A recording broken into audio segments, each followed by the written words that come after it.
As a first simple example of the ranked retrieval model, let's consider scoring with the Jaccard coefficient. So the Jaccard coefficient is a commonly used measure for the overlap between two sets A and B. And what it is simply you take the number of items in the intersection of A and B and you divide it by the number of items in the union of A and B.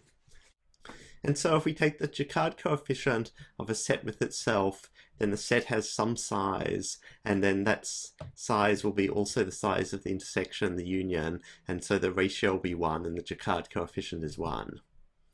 If two sets are disjoint and have no members in common, then the numerator of the Jaccard coefficient will be 0, and so the Jaccard coefficient is 0.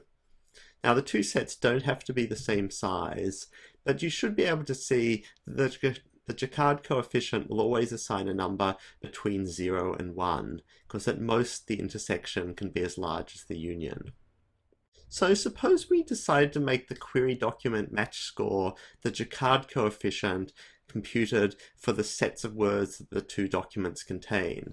So the idea is that let's suppose our query is Ides of March, which has these 3 words, and then we have these 2 documents. So what we can do is say, so there are 3 different words here, and then for document 1, Caesar doesn't occur in it, died doesn't occur in it, in doesn't occur in it, March does occur in it. So the size of the intersection is just 1 word, and the total number of words is 6. If we then do the second document, well, that doesn't occur in the query, long doesn't occur in the query, but again, March does occur in the query. So this time, the Jaccard coefficient of D1, comma D2 is going to be 1 divided by the number of words, which is this time 5. Okay, and so this document is going to win as having the higher Jaccard score. Now, of course, that difference may not seem very significant. Essentially, this document is winning here just because it's shorter. But if we imagined a different example where we maybe had the word Ides in the second document, then we'd get that the Jaccard coefficient for it is now 2 overlapping words over 6. And that maybe makes more sense to you that you're getting more overlap, so the Jaccard score is higher. But this idea that all else being equal, a shorter document should be preferred is a common one that we'll see again in IR models. Okay, so is Jaccard scoring a good idea for a retrieval model? In general, it's not felt to be. It has a couple of issues. One is that it doesn't consider term frequency. It just uses the set of words in a document and ignores how many times the words occur in a document. But that's typically not all the information we want.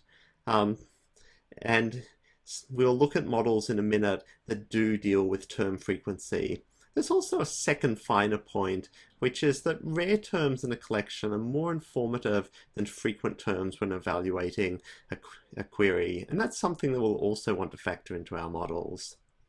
There's one other aspect in which the Jaccard coefficient turns out not to work very well, and that is the way in which it does normalization by dividing through by the union isn't necessarily quite right. I mean, in particular, later on in these segments we'll introduce the idea of using cosine similarity, and we'll go through the math of that for the more general case. But if after you've seen that you want to kind of come back to this and work out what the cosine similarity score is if you just have a 1-0 bag of words and work out a cosine score, it'll turn out that it's this, which is like the Jaccard coefficient, except that we've got this slight difference in the denominator that we're now taking the square root of the union. And that actually turns out to be a better form of length normalization.